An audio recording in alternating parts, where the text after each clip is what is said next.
Hello, everybody. Is my audio fine? Yes. Hello, everybody. Welcome to TestPrep by InsideIIM. My name is Charul, and I'm your host for the day. Well, MBA aspirants dream of getting into the Holy Trinity, and to do that, one needs to crack CAT and score a top percentile. And to help you actually do that, today we have with us Sattwik, who had a 99.06 percentile on the CAT and is joining IIM Bangalore, and Sritesh, who had a 99.84 percentile on the CAT and he's joining IIM Ahmedabad this year. So, welcome, Satvik and Sritesh. Thank you so much for making time for this conversation. Before we move ahead, why don't you say a quick hello to our audience and then let's quickly dive into the questions. Let's start with you, Satvik. Hey everyone, thank you so much for joining in. I am Sattwik.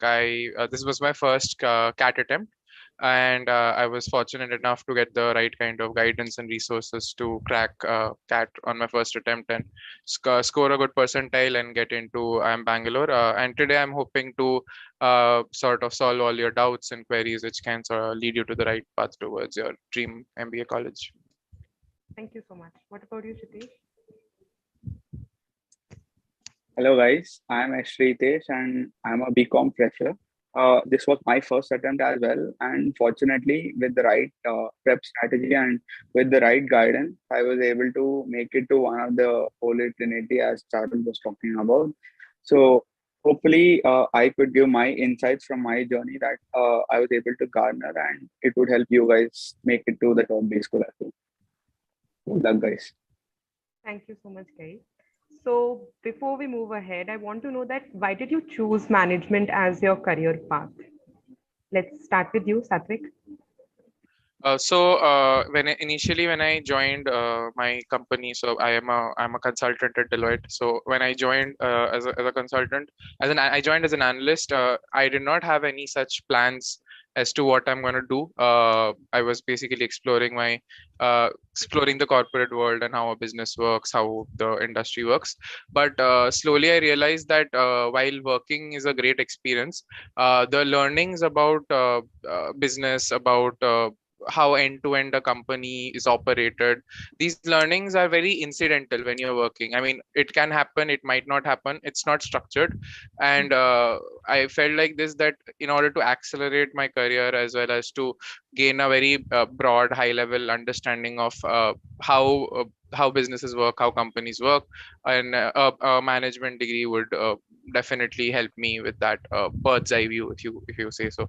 So that's where I started. I mean, I think after almost 6 months of working, I decided that I should go towards that particular target, and that's when I started preparing for my CAT in around April or May of 2021. Right. So we'll delve into your preparation strategy as we move ahead. Sure. Before that, Sritesh, why did you want to pursue management? Yes, so I am a BCom graduate, as I talked about, and an MBA is essentially a continuation of what I had learned previously. So an MBA is going to let me delve into aspects that I am very interested in, right? So strategy and certain areas of finance is something that I want to look into, and an MBA is a perfect course that offers. Plus, the opportunities post an MBA is much better as compared to what I have right now. So, to expand my knowledge, to improve my network, and to better understand the areas that I would like to learn more about, I felt MBA would be the right choice. So, hence I chose, and that's when I started prepping for CAT. And fortunately, I was able to make it to a good B school as well. Right. So, guys, next I want to know that when did you actually start preparing for CAT, and based on the time you had in hand, how did you divide that particular time into various phases, like building your basics, then taking mocks, revision, all of that? Let's start with you, Sritesh, this time. Yeah. So my CAT prep actually started around 1 year back, right? I was not very focused at that time, right? I only used to read newspapers and so on, right? But around 6 months back, that is from June, right? I think we are in June right now, and this is when I started my serious prep as well. So I put in like a lot of night hours, right? A lot of good hours, initially for the first 2 months, got my basics and foundation sorted, and then I started giving mocks. So when you do give mocks, there are various learnings that you get, and these learnings I sort of built on it for the next few months, built my strategy around this, and then I had a cool composed mind on the day of CAT, which gave me a good percentile. So this was my strategy that I followed. Right. And specifically for you, Satvik, since you were working, how did you like channelize the time you had in hand? Because I guess you must be really busy and you were obviously into, I guess, were you into finance or you were in I was consulting, right? consulting. Yep. Right. So like busy working hours, how did you manage preparing? Right, Charul. I mean, it's true. Hours in consulting are as bad as it gets, basically. And it's very difficult to sort of make a schedule and stick to it because work from home meant that people expect you to be online or working at very random hours. So I guess that if I talk purely from someone who's working, one thing would be, and I mean, this is a strategy I followed, is that probably to set expectations with whoever your project manager is, that letting him or her know that listen, this is the sort of hours that I definitely need for myself, for whatever that goal is. Otherwise it's difficult because there can always be more work that you can do during a day. So sort of time boxing your preparation time is very important. Secondly, I would like to point out that you need to find out at what time of your day your mental energy peaks, right? So Mm. preparing for CAT is not like doing any other household chore. You can't just put on music and just do whatever in a zombie mode, right? For some people it's during the morning. For me personally, it used to I'm like a more of a night person, so my energy peak used to peak around 9 to 11. So that was perfect. I mean, generally work ends that time, but some people might want to do it early morning. Right. And definitely make good use of the weekends. That's I mean, for those 5 6 months you might have to sort of forego your weekend plans if you're working, because the kind of energy and freshness that you're going to get on weekends is not going to get on a working day, no matter how much you try. So I think these are some of the tips I can give with someone with work experience. Right. So, guys, since both of you come from very different backgrounds, like one is a working professional, one was a fresher, then one comes from a background of like BCom, and one is an engineer. So, I want to know that how did you start preparing? As in, what was the state of your basics? Did you directly jump into taking mocks, or you stuck like learned the basics of quant and DILR? How did you start, Satvik? So I guess coming from an engineering background definitely helped in the sense that much of the QA topics are stuff that I would have prepared at school or even afterwards, and being constantly in touch with math as a engineer means that QA kind of you don't have to start right from the basics, Right. but at the same time CAT is also all about speed. So not just it's not just about knowing the topics and concepts, but also applying them at breathtaking speed. So that is there. At the same time, I guess verbal is not something that you probably practice on a lot during your engineering days, not something that is required. So definitely that was something which I had to probably lift a heavier effort on as compared to QA.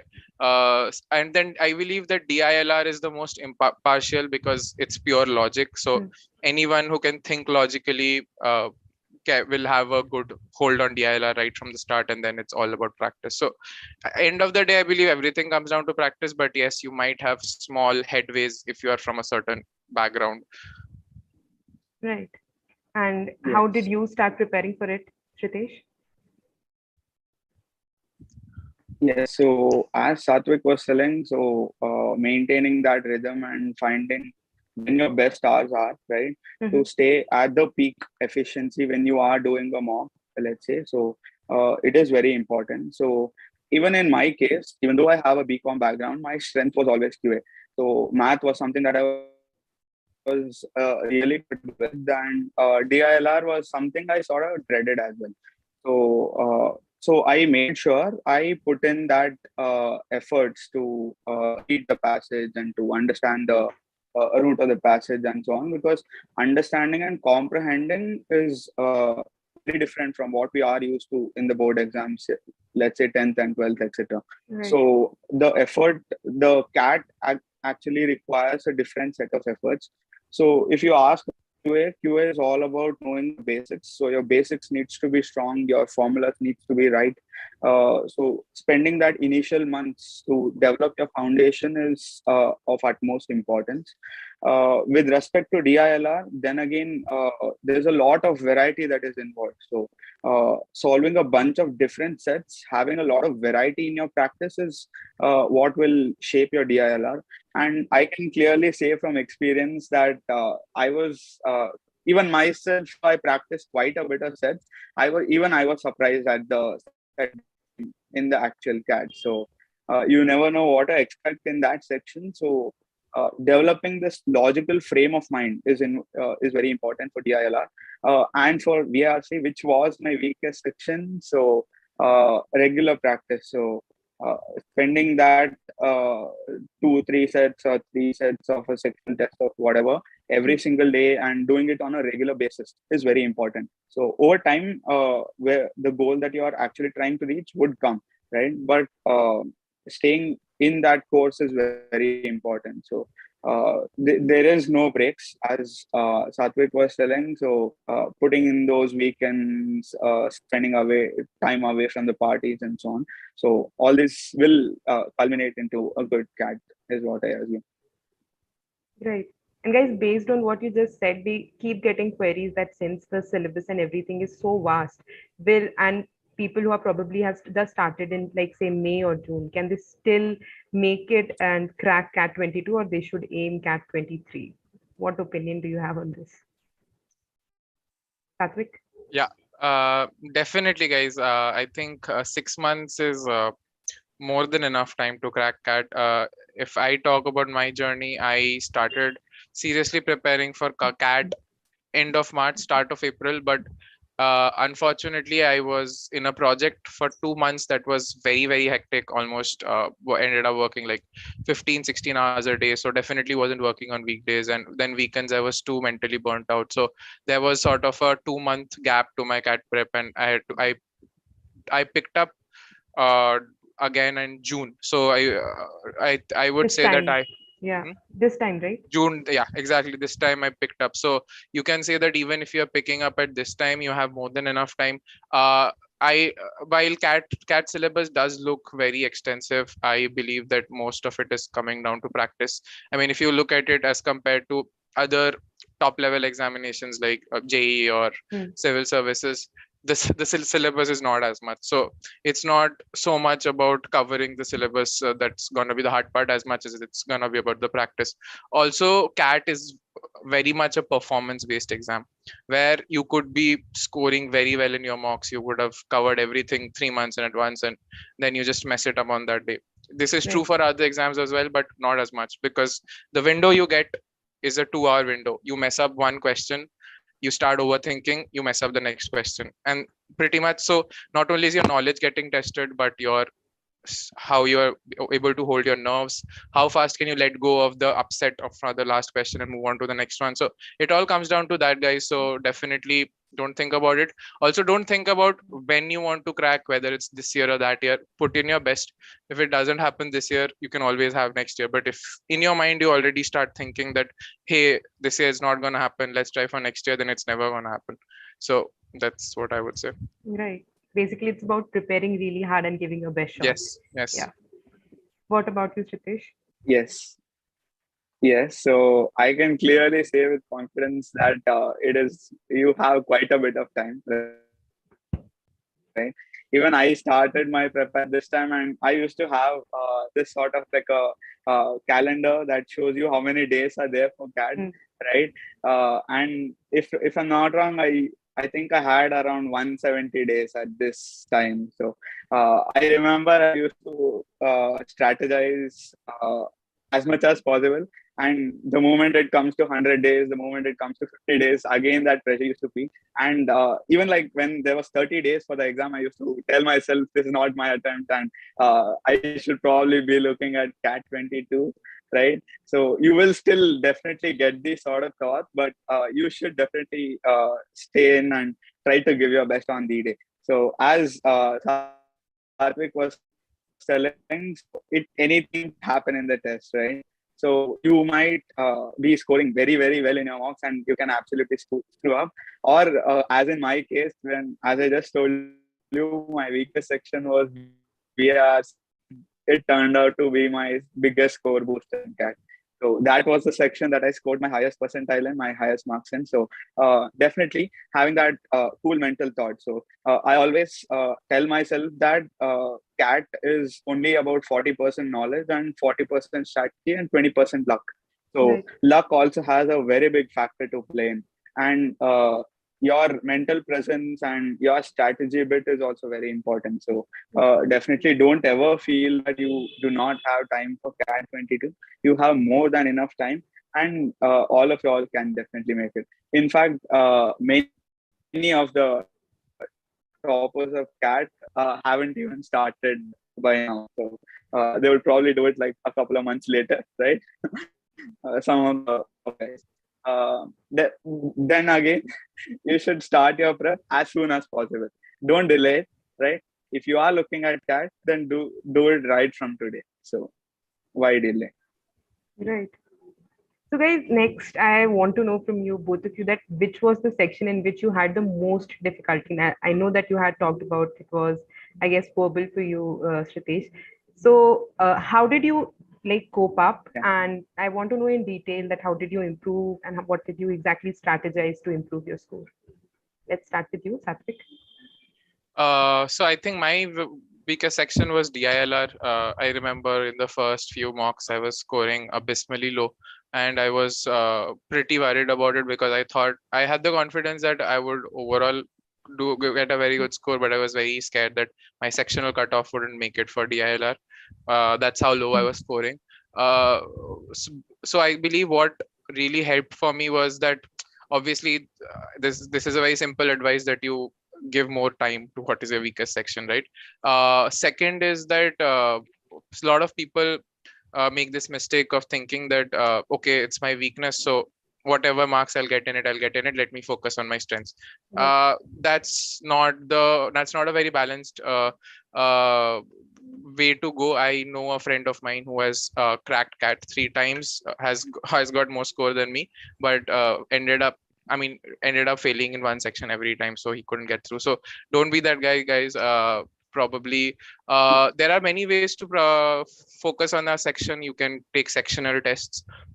You can sort of find videos. For example, for DILR, I refer to video solving. I mean, videos of people from like CrackQ Mm. or 2IIM, them actually solving sets, and that way you get to understand what's the kind of thought processes that should be going in behind cracking a set, rather than seeing a solution, because uh, CAT is a lot about emotion, right? At that point, how when you're solving a set, what you're feeling, how are you approaching it, all those things are kind of become lifelike in a video. So definitely helped for me. I also am a visual learner, so that's probably one reason why.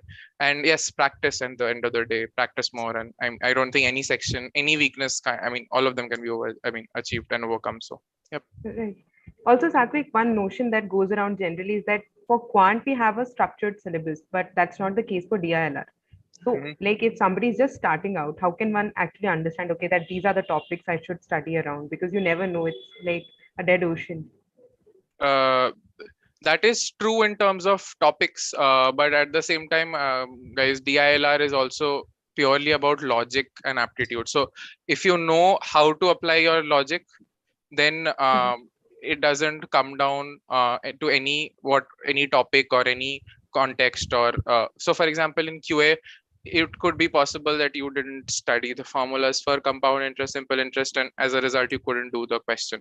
That Right. is true for QA, but in DILR it doesn't matter. I can talk about maybe certain patterns of sets that come. So maybe you could, if you practiced your Venn diagrams, you've practiced your sort of blood relations or whatever kinds of questions that come up, right? But at the end of the day, it's completely logical. If you can think logically, if you can apply Hmm. logically, nothing is out of the syllabus. Right. So basically, what you're trying to say is that it you can with practice you can turn it into your strength because you need not go around doing a particular number of top Correct. responses. Yes, exactly. Right. Exactly. Right. What's your take on this, Sritesh? Yeah, so a similar take, right? So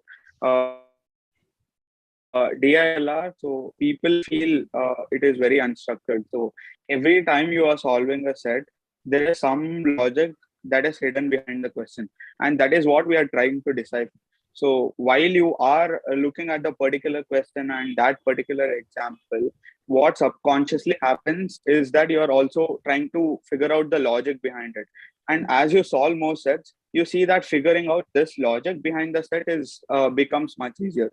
So end of practice. So the goal of whatever practice we do for DILR should actually be to get into that logical frame of mind.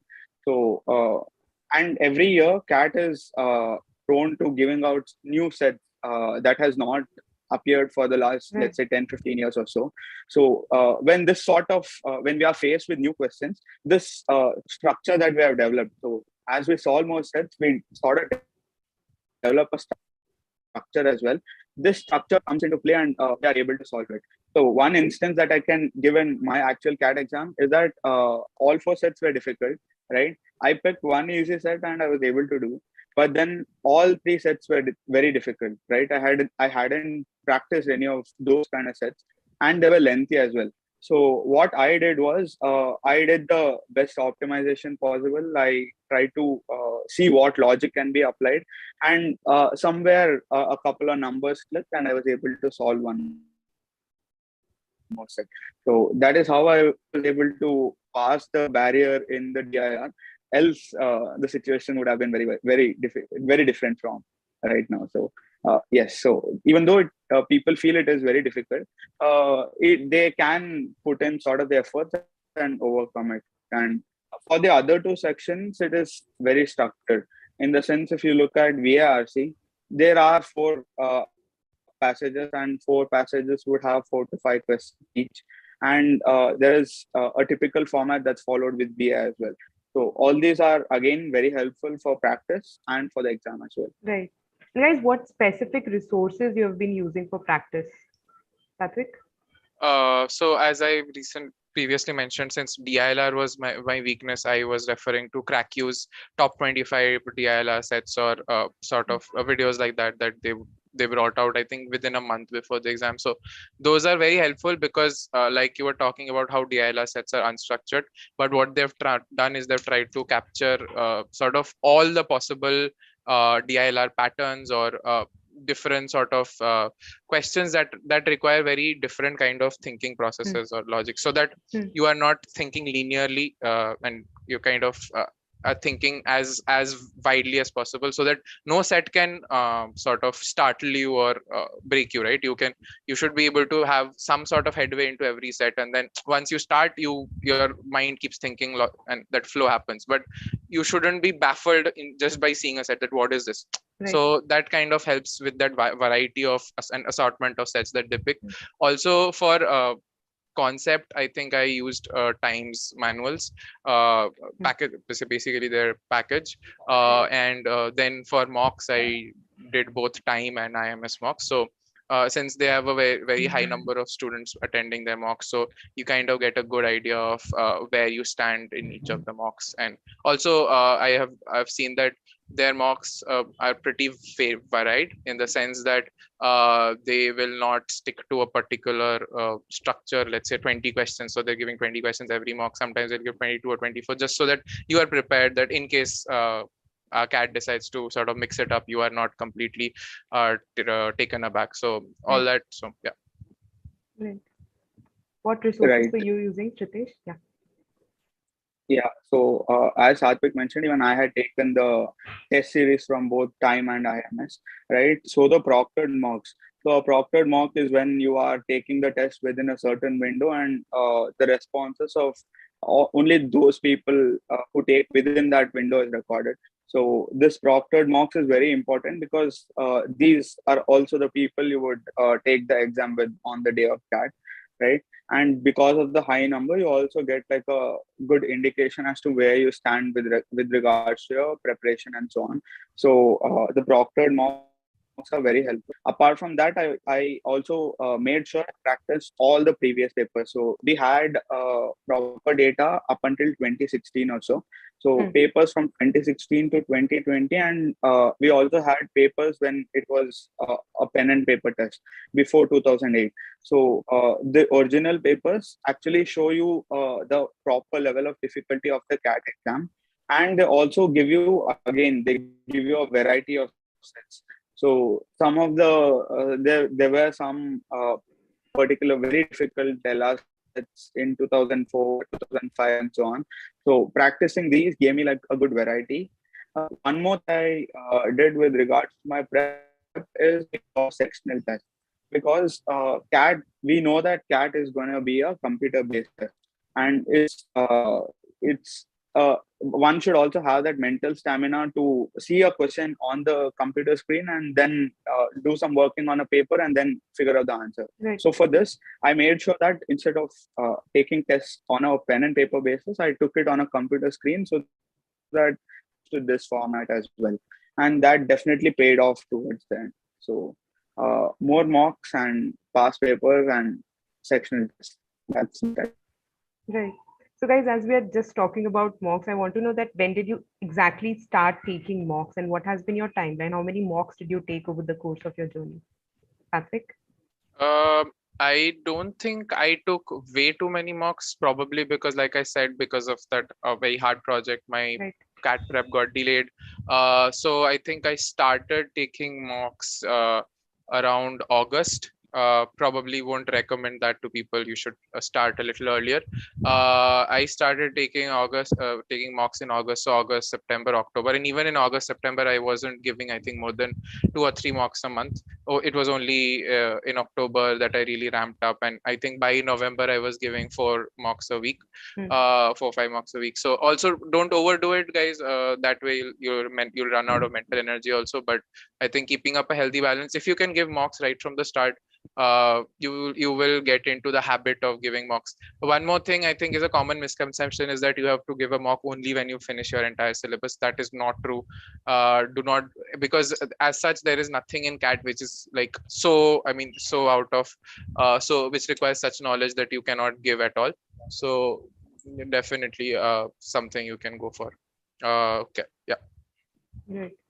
What about you, Sritesh? Yeah, so I definitely, as I told you, I did my research on the proctored mocks, and if I'm not wrong, the proctored mock started way too soon. So I think the first mock that I gave was in April, right? The percentile was very depressing, right? But then I made sure that even though my percentile was a bit less, I would try to give mocks on a consistent basis.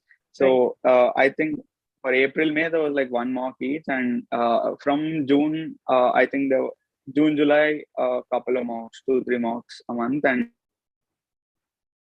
then I used to give mocks every week. So I think I had like a 2 mock per week schedule, right? One from time, one from IIMs, and all once proctored. again, as all the proctored ones, right? yes, I all gave all the proctored. So there were 16 in IIMs and 24 in time. I gave all of them, and IIMs also gave the opportunity to take the actual CAT papers in a mock format. So I could take them as a test as well, right? So that was my Sunday strategy. Every Sunday, I used to pick 1 year, 1 slot, and take. So it was a little bit of an overdose, right? I did not have time much the mistakes that was coming out of the mocks. So definitely would not recommend going so overboard. But yeah, so definitely 1 mock a week would be good, because each mock would give you some insight as to where you're lacking. It might be on the fundamentals, it might be on the strategy, but reworking these things before mock would definitely play a good role in getting a good percentile. Right. So guys, when you used to take mocks, what was your strategy between the 2 mocks? What did you do exactly to fix your gaps? How did you exactly analyze your mock tests?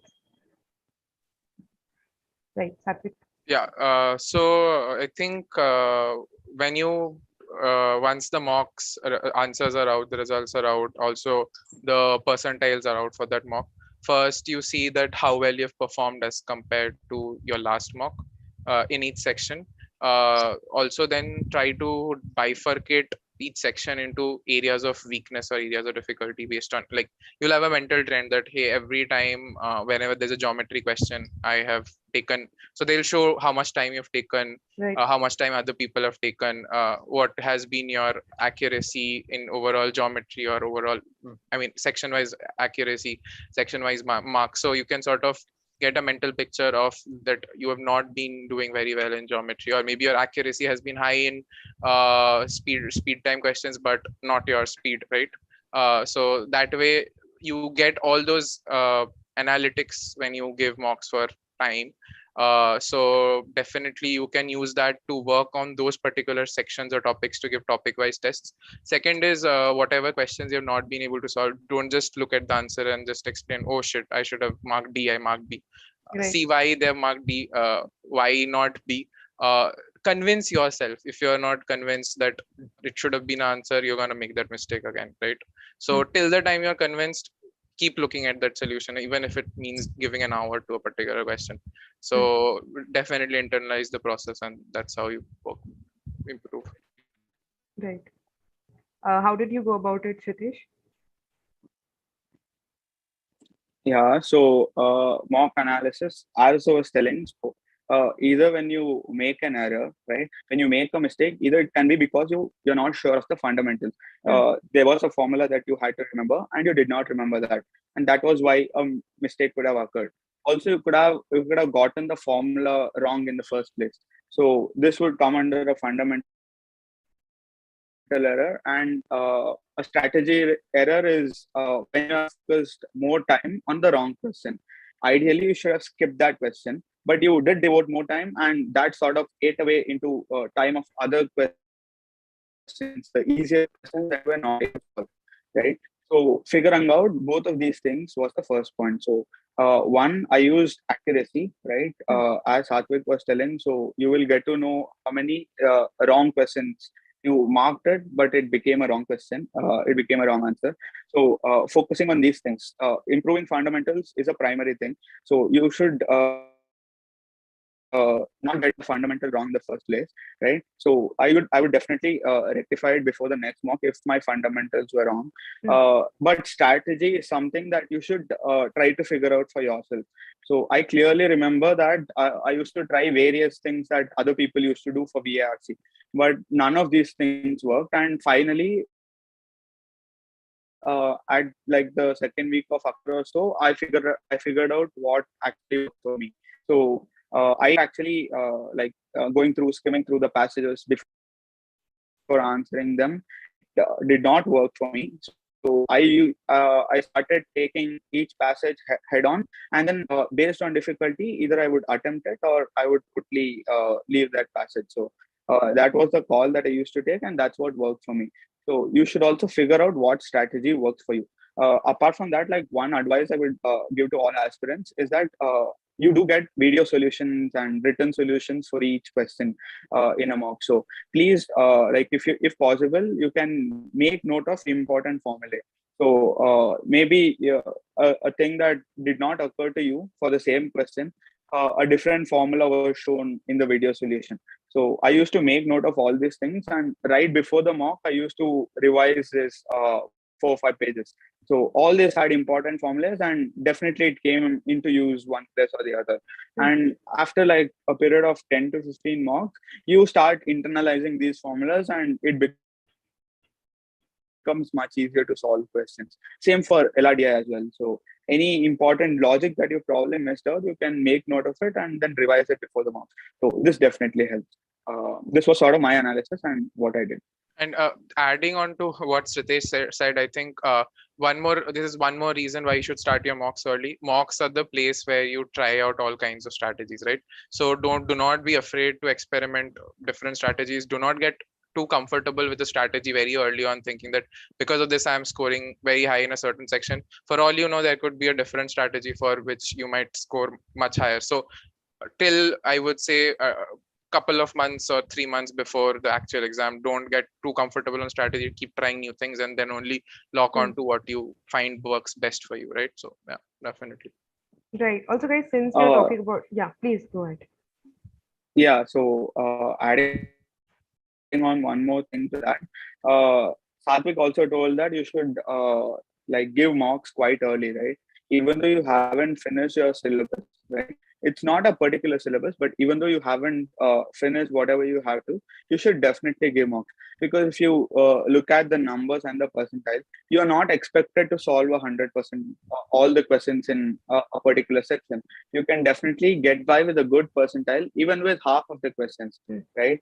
So taking like doing your best in whatever sections that you have covered till now definitely plays an important. And one should also have that mental stamina of sitting in a computer screen for 2 hours solving questions and so on. So over time is when the stamina would actually build. So taking mocks early and on a regular basis definitely helps. Right. Also, guys, since I mean this is the time when most coachings start the mocks and aspirants jump into them seriously. People do see a lot of low percentiles and scores, and they are obviously taken aback. The scores fluctuate a lot. So, how to actually understand and try to bring some parity amongst the scores, or they should think like it's okay if you're scoring low in this mock, but you need to put some more effort to improve. What should be the mental attitude towards such whenever such things happen with you? I believe that every mock should be treated separate. Like I said, CAT is very much a performance-based exam. If you're scoring bad in even 3 mocks consistently, that does not say anything about your preparation. It could just mean that on all those 3 days you perform. I mean, maybe your mental energy levels or basically things were not striking you at that time. It doesn't say whether you will do the same way in your CAT. Same goes for, I mean, the vice versa is also true. If you're doing very well in your mocks, don't be overconfident and give Hmm. up your preparation, because might just mess it up on that day. I think this is the biggest assurance us scat aspirants can have, because it's not a linear graph. It's gonna be a very like up and down curve during your preparation.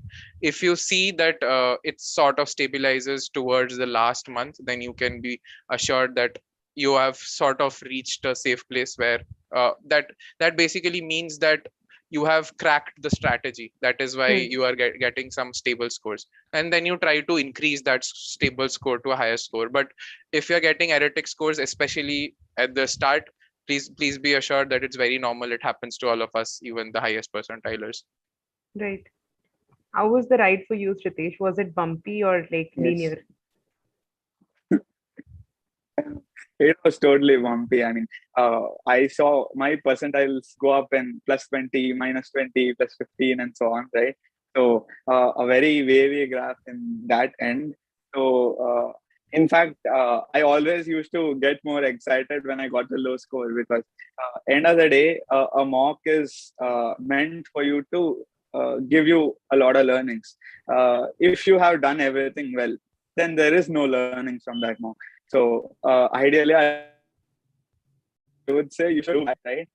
It is at that time that you actually learn. So when you make a mistake, that is when you are aware, you get aware of it, and that is when you can rectify it, right? Right. So yeah, so the scores can definitely be very erratic. The percentiles can be very erratic, and as Satvik was telling, it is all a particular frame of mind. Maybe some particular emotion, right? If you are pretty stressed out before a mock, that can have a influence on a particular score. So please don't take it to heart, and always try to find the learnings, right? If stress was the factor, then try to rectify it by next mock. If strategy was the factor, then try to get it rectified. In fact, I clearly remember, right? In the start, I actually told that when 30 days was left, I was actually thinking at the next CAT attempt because that was the day when a mock result came out and I scored a very great 60 percentile, right? So not a very good score at all, and not something that I had scored in quite a while. So definitely that also gave me certain insights and I was able to rectify it by the next month. So that is how you should treat should also take it. A mock is not a CAT. You should not equate a mock to a CAT because both are very different. The number of aspirants who take it are different. The difficulty levels are different. Your energy levels would be different. So please take it as a learning step, right? So please try to derive insights from the mock and try to rectify it. That's your best way, is what I'd say. Yeah. And one more thing, if you are someone who gets very emotionally affected from your mock scores, please do not give mocks in the last week before your CAT. Right. Yes, absolutely. So yeah.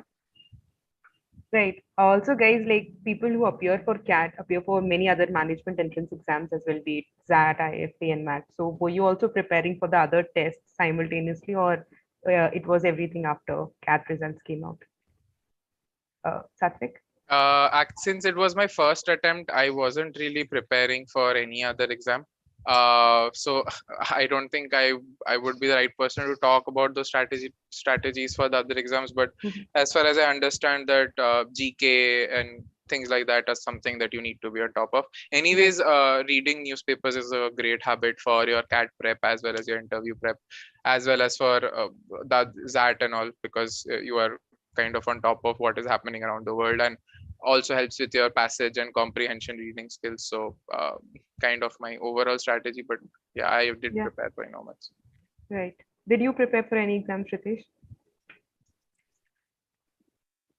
Yeah, so one thing is, as I told you, I'm a very strategy oriented person, right?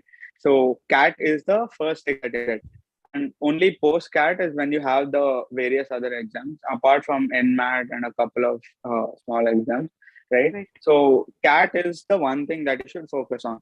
So the syllabus that CAT offers would probably cover 90% of syllabus of all other exams. Right? If you are looking at IIFT, which would usually happen 1 week post CAT, there is only one additional section, that is GK. So the prep that you're doing for CAT would also help for IIFT. You should only try to manage for GK, and that also has a different grading criteria. So you need not worry too much. And that actually happens like 1 month later. So you definitely have like one entire month to prepare for what that actually has to offer, right? And in fact, it is only one additional section that is called as decision making.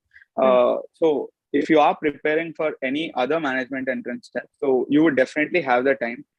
Ideally, you should focus on CAT.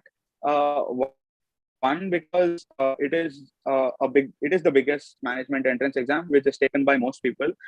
Most of the colleges actually accept the CAT score, which again is a big plus point. So scoring well in CAT can actually cover your entire management, like all the college strategy and so on. So CAT should be your primary priority.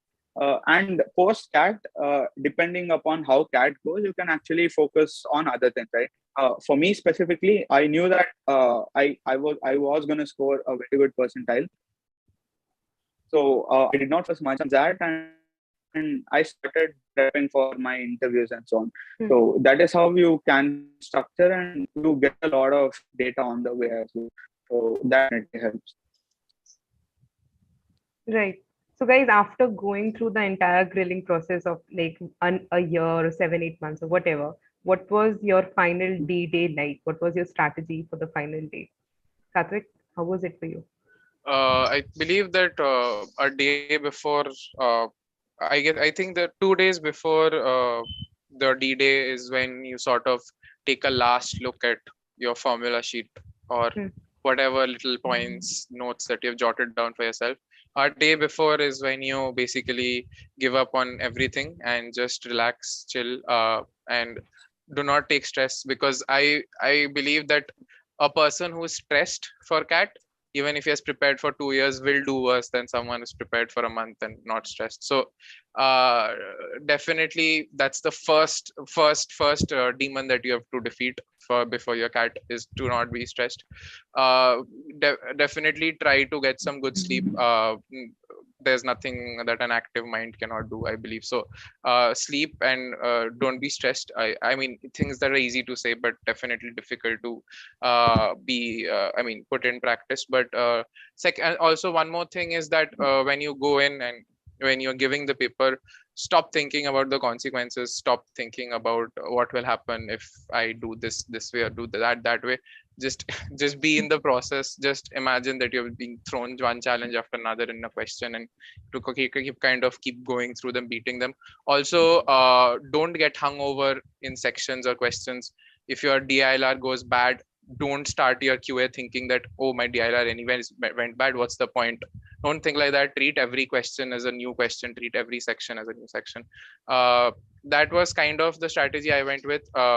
Obviously, during my DILR, I think I started off very well, but on a particular question, I had sort of tabulated the whole data, and then I realized that one data point was wrong, and in order, I had to redo the whole thing. And because they give very small pads for you to write, so it's not like you can edit it there, so I had to redo it, and kind of lost almost 30% of my time there. So it really upset me at that time, because I thought that my weakest section is what I had started so strongly. All my efforts is now going into vain. So all those kinds of thoughts will come, but try not to focus on it too much. I thankfully was able to get those past, and I was able to do to a decent level in my QA. Could have done better probably. It will affect you because everyone's human, but you have to kind of shun away those thoughts as much as possible. So that was kind of it.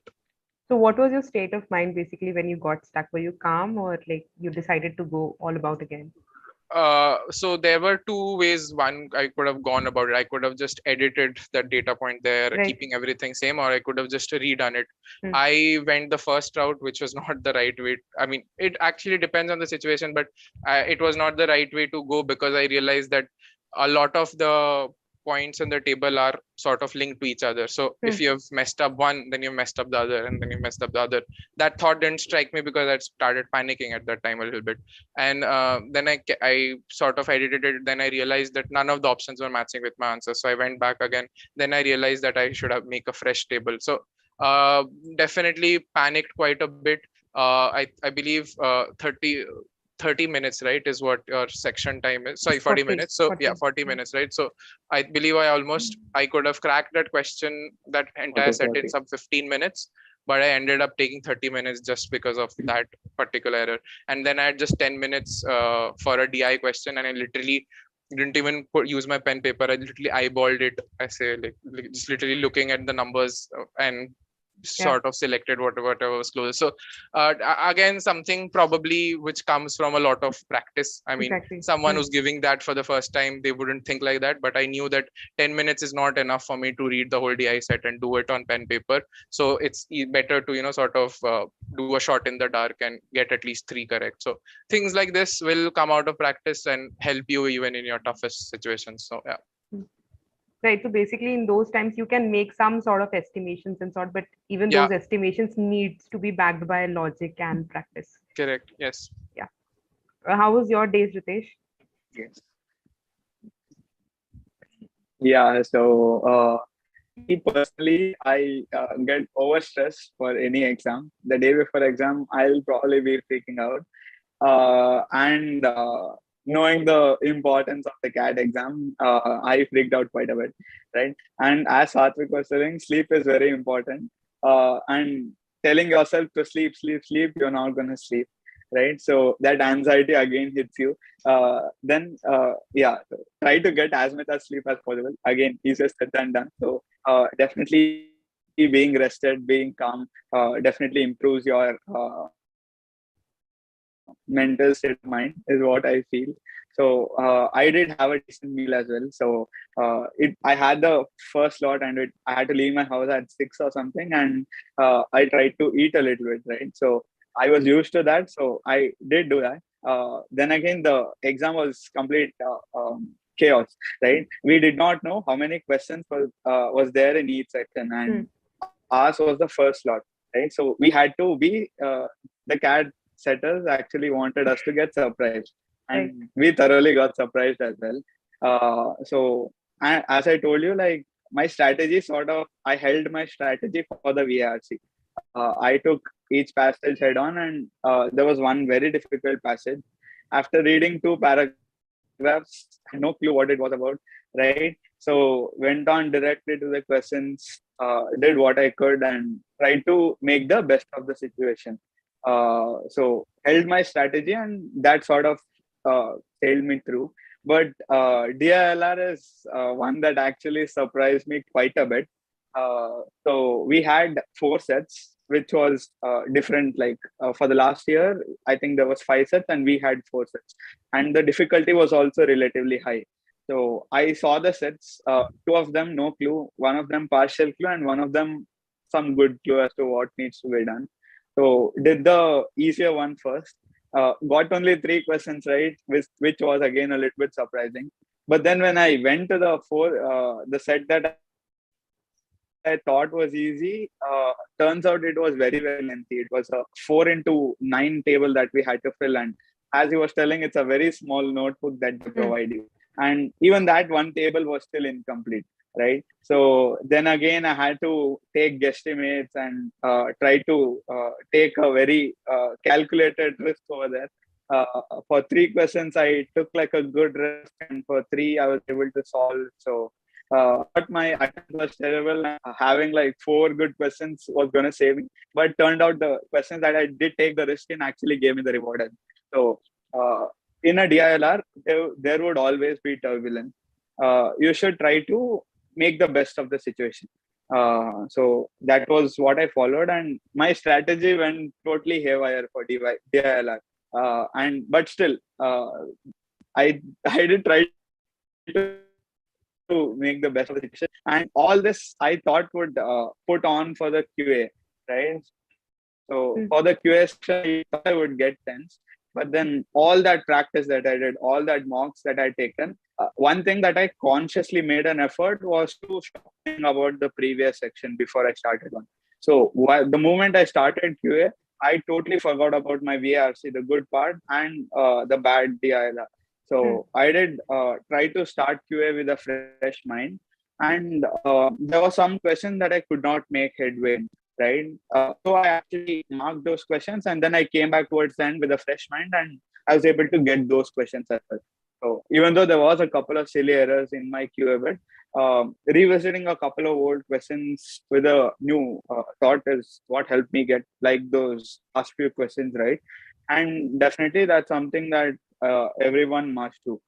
In case it definitely helps. So mocks is what would actually tell you like whether this would work or that would work or how you should attempt and so on. So Right. And with the VRC and I sort of held my strategy, and that sort of worked. So yeah. and couple of things, right?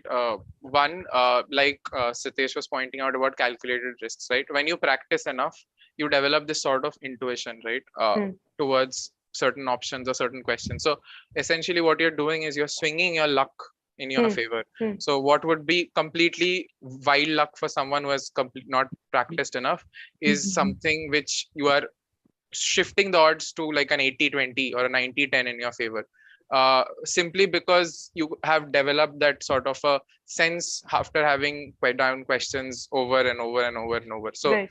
all these things, guys, are things that won't be told to you, but you'll only develop when you go through the journey. And right now Right. it might feel like some magical power. It's not. Just it's just months of practice.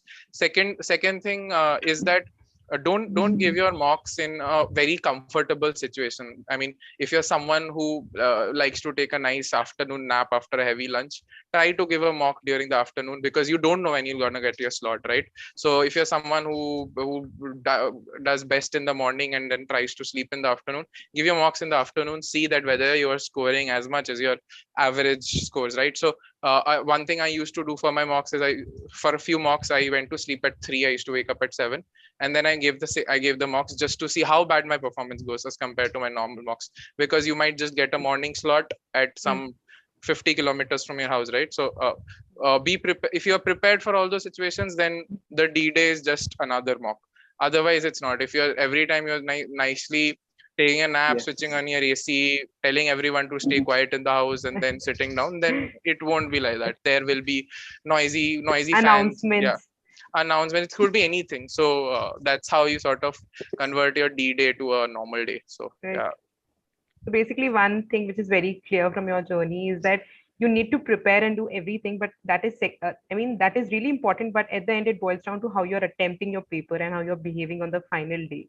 Mhm. Right. Yep. So, guys, one last thing I want to know from both of you is that Right. based on your journey and experiences, what are the few mistakes which you think you would want to rectify if you could go back, or something? I mean, your final 2 cents to CAT 22 aspirants. Satvik? Uh, one mistake I probably made a lot is that a lot of you would be preparing with peers, right? Close friends, Hmm. colleagues who are also preparing.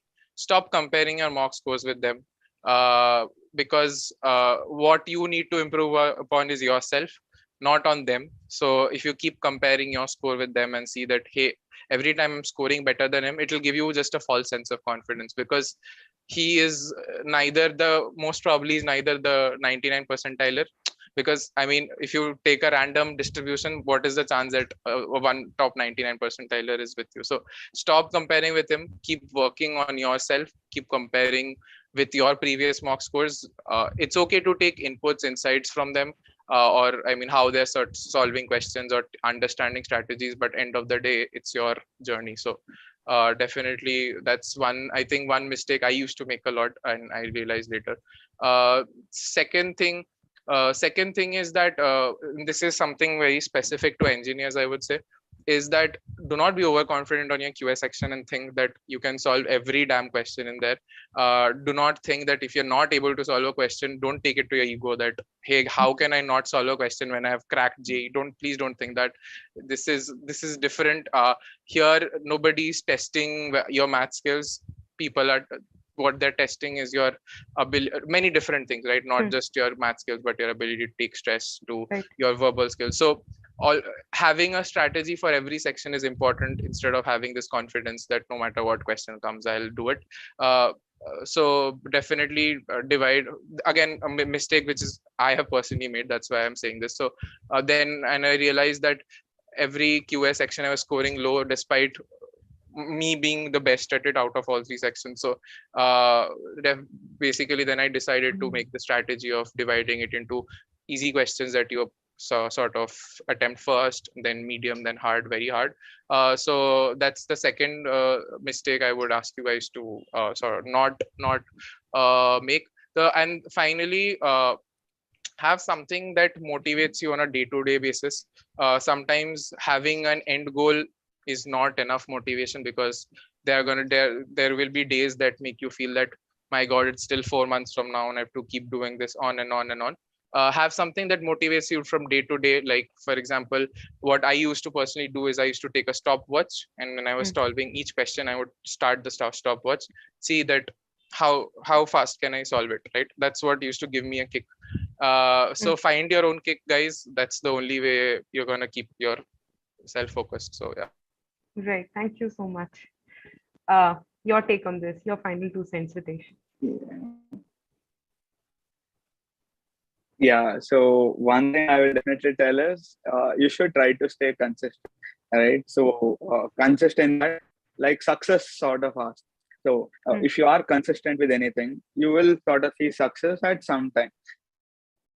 Might not be this attempt, might not be the next attempt, but one or the other day you will definitely see success, right? In my case, what consistency meant was I should definitely take all the proctored mocks within that proctored window. So the clock that I set for myself was every Tuesday and Thursday proctored mocks, and every Sunday was a past cat paper, right? So the moment I started fixing myself on this, no matter what came on a Tuesday, everyone like within my friend circle and within my family circle knew I would not be attending because I would probably be taking a mock at this time, right? So do have that consistency, develop this consistency, and you will sort of see success. And as Satvik was telling, ego, like it sort of plays very badly in the CAT exam, because it can definitely make or break your performance. So you might feel that you're very good at a section and you should definitely get all questions in, like, let's say geometry or algebra or something. That is definitely not the case. Never show your ego for any question. You might be master of something, but the question paper setter can be a much bigger master in that. So take all of it at a face value, because end of the day, all the questions carry 3 marks itself. None of them give you more marks or none of them reduce any marks. So definitely letting go of that ego and doing like sticking to your strategy and doing your best is what would definitely give you importance. As Satvik was telling, having that motivation, because it would be like a 4, 5, 6 month long process. So staying true to the course, you should also have something that motivates. For me, the kicker was always that good percentile, right? So getting that good percentile, getting that 3 digit score or whatnot was the kicker for me. And apart from that, I was personally motivated as well. So having good motivation and definitely don't try to compare yourself and all that. Each one is different, and definitely what happens on the day can totally be wild. So definitely enjoy the process as well. So the entire process of CAT itself, the learning from each section, right, teaches you a lot. In the sense, your VRC learnings can probably put into multiple years. So I definitely learned my law, like I had a subject called as business law and audit and so on, and all these subjects, because I utilized the strategies of VRC, definitely made life easier. So do enjoy the process. There is definitely a lot of learnings that you get in, right? And that is when you also come out as a much better person. So that's my advice on for all the aspirants. Yeah. Thank you so much, Satvik and Sritesh. And with that, it's a wrap for the day. And thank you so much, guys, for answering all the questions in so much detail. I really hope that our aspirants were able to take some value from it. And to all our aspirants, stay consistent, and we hope that you're able to crack CAT 22 and get your desired percentile. Thank you so much. Bye bye. Thank you. Bye bye. Bye.